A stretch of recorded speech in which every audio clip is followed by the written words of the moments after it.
সুপ্রিয় শিক্ষার্থী বন্ধুরা, আশা করি আপনারা ভালো আছেন। কোর্স ফাউন্ডেশনের পক্ষ থেকে আমি মশিউর আপনাদের আজকের এই টিউটোরিয়ালে স্বাগত জানাচ্ছি। তো এই পর্বে আমরা কমিউনিটি তে যে অপশনগুলো রয়েছে বা ইভেন্টস, ব্লগ, ফোরাম, পডকাস্ট এগুলো নিয়ে বিস্তারিত আমরা আলোচনা করব। তো আমি এখানে ইভেন্টসে প্রথমেই যাচ্ছি, events.fiverr.com। তো বিভিন্ন ইভেন্ট হয় বিভিন্ন কান্ট্রিতে, বিভিন্ন লোকেশান। যেমন এখানে আপনারা যদি ফাইন্ড ইউর সিটি, আমরা এশিয়া প্যাসিফিক, এখানে যদিও আমাদের কান্ট্রিতে কোনো ইভেন্ট আমাদের কান্ট্রি এখনও এখানে নেই, ঠিক আছে, আপনি অ্যাপ্লাই করতে পারবেন। তো এখানে যে কান্ট্রিগুলো রয়েছে ওগুলোতে বিভিন্ন ইভেন্ট অ্যারেঞ্জ করা হয়। ফর এক্সাম্পল, আমি যদি যে কোনো একটি লিঙ্কে এখান থেকে ভিজিট করি, ফাইবার প্রেজেন্ট, যেমন এটা এই যে টরন্টো, এখানে জুনের 27 তারিখ 2019 অনুষ্ঠিত হবে, এত টাইমে দেওয়া রয়েছে এখানে, ঠিক আছে।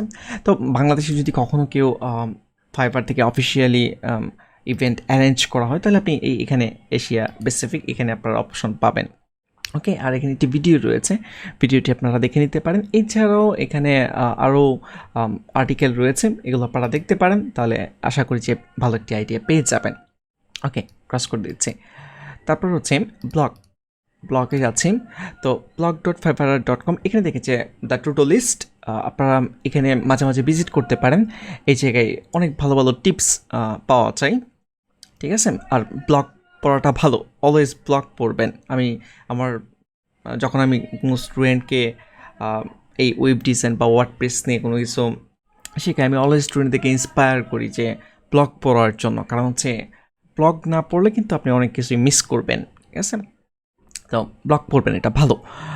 ওকে, যাই হোক, তো এই যে এখানে অসংখ্য ব্লগ পোস্ট রয়েছে, এই পোস্টগুলো পড়বেন, তাহলে আপনি অনেক নতুন নতুন ইনফরমেশান জানতে পারবেন, অনেক ট্রিক্স জানতে পারবেন, কীভাবে ভালোভাবে কাজ করা যায়, ঠিক আছে। অনেক কিছু রয়েছে, আমি মাঝে মাঝে পড়ি, তো আপনারাও পরামর্শ দেবো মাঝে মাঝে পড়ার জন্য। ওকে, না how to become a fibre pro seller, ঠিক আছে, ফ্রিল্যান্স ইকোনমিক ইম্প্যাক্ট রিপোর্ট, আর অনেক কিছু রয়েছে। আপনারা ইন্টারেস্টেড যদি থাকেন, এখান থেকে একটু রিসার্চ করে পড়বেন আপনি যেই বিষয়ে আগ্রহী, যেমন content marketing, digital marketing, sales and advertising, অসংখ্য বিষয় এখানে বিভিন্ন আর্টিকেল লেখা রয়েছে, আশা করি আপনাদের ভালো লাগবে। ওকে, ক্রস করে দিয়েছি। তারপর এরপর হচ্ছে ফোরামে যাচ্ছি। ফোরাম খুবই উপকারী, এটা আমি একটু পরে একটি গল্প বলবো আপনাদেরকে, বাট আগে দেখিয়ে নিই যে এখানে কী করা হয়। forum.fiverr.com, এখানে দেখেন যে অনেক মানুষজন তারা তাদের কোয়েশ্চেন করতেছে এবং একজন আরেকজনকে হেল্প করতেছে। ফাইবার সেলাররাই এখানে কোয়েশ্চেন করে থাকে। যেমন এখানে একজন দেখেন কোয়েশ্চেন করেছে যে সে 6টি গিগ ক্রিয়েট করছে, বাট কোনো অর্ডার পাচ্ছে না। কীভাবে ডেইলি অর্ডার পাওয়া যেতে পারে, how to create gig without any video, ঠিক আছে। তো এখানে অনেকেই কোয়েশ্চেন করতেছে, আবার অনেকে আনসারও দিচ্ছে। আমি যদি আপনাদেরকে দেখাই, আচ্ছা, যেমন একজনের গিগ আগে ফার্স্ট পেজে ছিল, তারপর লাস্ট পেজে চলে গিয়েছে। আমি একটু চেক করে দেখি যে মানুষজন কী রিপ্লাই দিয়েছে। ওকে, যে can you tell us what was the reason of TS violation was that can then we can help you. Okay, maybe সে কোনো টিএস মানে টার্মস অ্যান্ড কন্ডিশন ভায়োলেট করছে, এই জন্য এরকম হয়েছে। তো এগুলো এখানে দেখেন যে এক্সপ্লেন করতেছে। তো এগুলো আপনারা মাঝে মাঝে দেখতে পারেন, তখন যেটা হবে যে তাদের অন্য সেলাররা যে কাজ করতেছে, যে প্রবলেম ফেস করতেছে, তো ওইগুলো সম্বন্ধে আগেই আপনি একটি আইডিয়া পেয়ে যাবেন, ধারণা পেয়ে যাবেন। সেক্ষেত্রে আপনি এই যে এখানে দেখতে পাচ্ছেন যে টার্মস অ্যান্ড কন্ডিশন ব্রেক করলে কী প্রবলেম হয়, ঠিক আছে। তো আপনি আগেই সতর্ক হয়ে গেলেন যেন এমনভাবেই কাজ করবেন যেন কোনো টার্মস অ্যান্ড কন্ডিশন যেন ব্রেক না হয়। ওকে, তো এখানে আমার পরামর্শ হচ্ছে যে প্রয়োজন হলে আপনি যদি ফ্রি সময় পান, তাহলে মাঝে মাঝে আসবেন, এখানে এসে আপনি এগুলো দেখবেন, ঠিক আছে। এখানে অসংখ্য টপিকের উপরে এই যে মোড়ে যদি আপনি ক্লিক করেন, আরও অনেক পেয়ে যাবেন, ঠিক আছে। অসংখ্য মানুষ বিভিন্ন এবং খুবই হেল্পফুল, অন্যরাও এখানে হেল্প করতেছে একজন আরেকজনকে। এবং আপনি নিজেও যদি কোনো টপিক ক্রিয়েট করতে চান, যে এখানে নিউ টপিক, এখানে যদি আপনি ক্লিক করেন, আপনি নতুন করে টপিক ক্রিয়েট করতে পারবেন, ঠিক আছে। টাইটেল দিতে হবে আপনাকে, দেন হচ্ছে ক্যাটাগরি চুজ করতে হবে এখান থেকে, দেন হচ্ছে আচ্ছা, এই যে ক্যাটাগরি চুজ করলে এখানে অপশন দিবে। ওকে, মনে করেন যে আমি এইটাই মনে করেন যে চুজ করতেছি ফাইবার টিপস ফর সেলার। আপনি মনে করেন যে ফাইবার টিপস দিবেন, ঠিক আছে। সেক্ষেত্রে আপনি এখানে ব্রিফলি এক্সপ্লেন করতে পারেন কী কী টিপস আপনি দিবেন। সেক্ষেত্রে দেন হচ্ছে ক্রিয়েট টপিক। আর যদি কোনো কোয়েশ্চেন থাকে যে আপনার কোনো কিছু জানার রয়েছে, সেক্ষেত্রে আপনি এখানে ক্যাটাগরি চুজ করতে পারেন যে কী জানার রয়েছে। এখানে আরও ক্যাটাগরি রয়েছে, এখান থেকে আপনারা একটু চেক করে নেবেন। ওকে, যাই হোক, আশা করি আপনারা বুঝতে পেরেছেন। আমি এটা মিনিমাইজ করে দিচ্ছি। ওকে, তারপর আচ্ছা আমি আপনাদেরকে যেটা বলতে চাচ্ছিলাম যে বলেছিলাম যে একটা গল্প বলবো, যে এই গল্পটা হচ্ছে যে এরকম যে আমি অনেক দিন বলতে আজ থেকে 6 মাস বা 7 মাস আগে একজন ক্লায়েন্ট আমাকে অর্ডার করে, ঠিক আছে? সে প্রায় 3টি অর্ডার করে আমাকে। তো 3টি অর্ডার করলে আমি কাজগুলো সবগুলোই খুব সুন্দর করে ডেলিভারি দেওয়ার পর সে অ্যাকসেপ্ট করে এবং সে আমার কাজে খুশি হয়ে এক্সট্রা কিছু পে করে, ঠিক আছে? টিপস দেয়, যেটা ফাইবারের ভাষায়। তো এখন হঠাৎ করে ওই ক্লায়েন্টটি মেবি 15 days অর 1 month 15 দিন বা 1 মাস পরে এসে বলতেছে যে মানে তার কাজ আমি নাকি ঠিকঠাক মতো করে দেই নাই, ঠিক আছে? সে এটা বলতেছে। তো আমি তখন ওই টাইমটাতে আমি আবার মাঝখানে ভ্যাকেশনে ছিলাম, যার কারণে ক্লায়েন্টের সাথে আমি ঠিকঠাক মতো কমিউনিকেশন করতে পারি নাই। তো তখন ক্লায়েন্ট যেটা করেছে সেটা হচ্ছে আমার নামে একটা রিপোর্ট করেছে ফাইবারে। তো রিপোর্ট করার পর যেটা হয়েছে যে ওই ভ্যাকেশনের মুহূর্তেই আমার প্রচুর টাকা প্রয়োজন ছিল। প্রায় আমার মনে হয় $1600-1700 মতো ছিল ফাইবারে। ওকে, আমি আপনাদেরকে একটু দেখাই, আমি আর্নিংয়ে যাচ্ছি। ওকে, এই যে এখানে দেখেন যে পেমেন্ট মেথড, যখন আমার নামে ক্লায়েন্ট রিপোর্ট করে তখন যেটা হয়েছিল, এই পেমেন্ট মেথডগুলো ডিসেবল করে দিয়েছিল আমার। মানে হচ্ছে আমার অ্যাকাউন্টে ডলার আছে, বাট আমি উইথড্র করতে পারবো না। ওকে, এই ঘটনাটা ঘটেছিল। তখন আমি খুবই হতাশ হয়ে গিয়েছিলাম এই ব্যাপারটা দেখে, যে অর্ডার কমপ্লিট হয়ে গিয়েছে, ক্লায়েন্ট রিভিউ দিয়ে দিয়েছে, মানে আবার টিপসও দিয়েছে খুশি হয়ে, বাট 15 days বা 1 month পরে আবার প্রবলেম ফেস করতেছি। এবং আমার পেমেন্টই তারা একজন ক্লায়েন্টের জন্য আমার পুরো যা আর্ন করেছিলাম সবই আমাকে হোল্ড করে রাখছে এবং টোটালি এটা অফ করে দিয়েছিল, ঠিক আছে? এই প্রবলেমটা আমি ফেস করেছিলাম। তখন আমি খুব ফ্রাস্ট্রেশন ফিল করতেছিলাম, আর টাকারও তখন প্রয়োজন ছিল। তো তখন আমি যেটা করেছিলাম সেটা হচ্ছে যে একটু ফোরাম সার্চ করেছিলাম যে এই ধরনের প্রবলেম আগেও কি মানুষজন ফেস করেছে কিনা। তো ডিরেক্টলি আমি এখানে আসিনি, আমি দেখিয়ে দিয়েছি যে আপনারা এরকম প্রবলেম, এরকম না, মানে যে কোনো ধরনের প্রবলেম ফেস করলে একটু সান্ত্বনা পাওয়ার জন্য কি করতে পারেন, বা আদৌ কি আপনি সলিউশন পাবেন কি না, সেটা কিভাবে পাবেন একটু ঘাটাঘাটি করতে পারেন। যেমন আমার তখন টেনশন ছিল যে আমি কীভাবে ওইটা আবার রিকভার করব, ঠিক আছে? আবার কীভাবে ঠিক করব। তো আমি গুগলে সার্চ করি যে ফাইবার পেমেন্ট মেথড ডিসেবলড।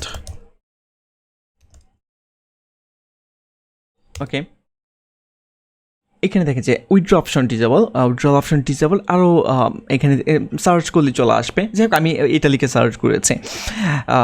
এখন আমি এই লিঙ্কে ভিজিট করতেছি। দেখেন ফোরাম থেকে কিন্তু একটি লিঙ্ক আসছে, আমি ভিজিট করে দেখাচ্ছি। এখানে দেখেন যে একজন ব্যক্তি, সে তার প্রবলেমগুলো এই রিলেটেড ছিল, ঠিক আছে? ওকে, তো এই ধরনের পোস্ট আমি পড়ি, এখানে অনেক পোস্ট রয়েছে বা কমেন্ট করেছে, সাপোর্ট থেকে তারা কি নক পাচ্ছে, ঠিক আছে? অনেক রয়েছে। যাই হোক, তো এই পোস্টগুলো, এখানে যতগুলো পোস্ট আমি পেয়েছি মানে উইথড্র অপশন ডিসেবল নিয়ে, সব আমি পড়েছি। তো পরে মানে এগুলো পড়ে আমি জানতে পারলাম যে একজন পাকিস্তান সেলার ছিল, সেও আমার মতো সেম প্রবলেম হয়েছিল। তো সে সাপোর্টের কথা বলছিল, সাপোর্ট থেকে কিছুই বলতেছিল না যে কেন তার পেমেন্ট মেথড ডিসেবল করেছে। তো তখন শুধু একটা কথাই বলেছিল ফাইবারের সাপোর্ট থেকে, সেটা হচ্ছে যে তোমার কোনো একজন ক্লায়েন্ট স্যাটিসফাই না তোমার কাছে, এই জন্য হচ্ছে তার পেমেন্ট মেথড ডিসেবল করে দিয়েছে। এখন এটা বলে দেয় নাই যে কোন ক্লায়েন্ট স্যাটিসফাই না। তখন যেটা করতে হয়েছে তার মনে, সে হয়তো বা মানে আন্দাজ করতে পেরেছে যে তার কোন ক্লায়েন্ট কমপ্লেন করতে পারে। তখন ওই ক্লায়েন্টের সাথে কথা বলেছে, ওই ক্লায়েন্টকে স্যাটিসফাই করেছে, দেন পেমেন্ট মেথড তার আবার ঠিক করে দিয়েছে। তো আমার ক্ষেত্রে যেটা হয়েছিল, আমি যেভাবে সলভ করেছি সেটি হচ্ছে যে আমি তাদেরকে প্রচুর নক করেছি সাপোর্টে। ওকে, আমি যদি আপনাদেরকে একটু দেখাই, হেল্প এন্ড সাপোর্ট, দেন হচ্ছে একদম সেলার হেল্প সেন্টার, দেন হচ্ছে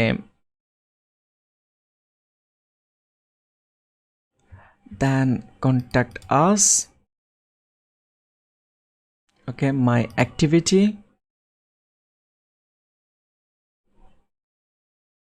ওকে, প্রবলেমটা ছিল হচ্ছে, আমি যদি আপনাদেরকে দেখাই,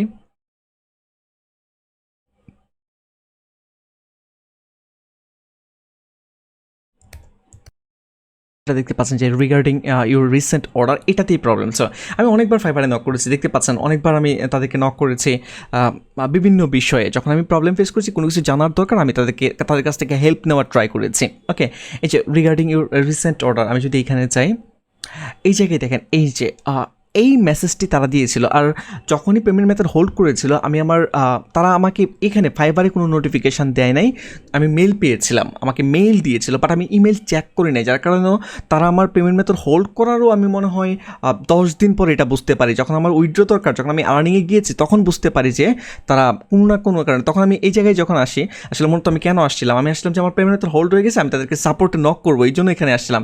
তো এসে দেখি তারাই আমাকে মেসেজ করে রাখছে, মানে এটা যদি সলভ লেখা রয়েছে, এটা ওপেন ছিল।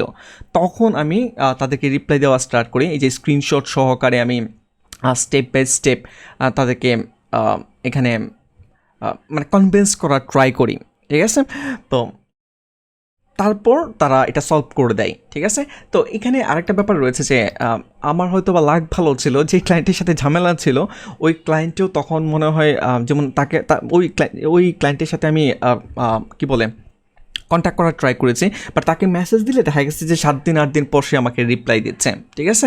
এখন একটা পর্যায়ে আমি আমার আর্জেন্ট টাকা প্রয়োজন, যতভাবে কনভিন্স করার ট্রাই করেছি, এবং অনেক দিন লেগেছে, এটা প্রায় মনে হয় 1 উইক আমার লেগেছে এটা সলভ করতে।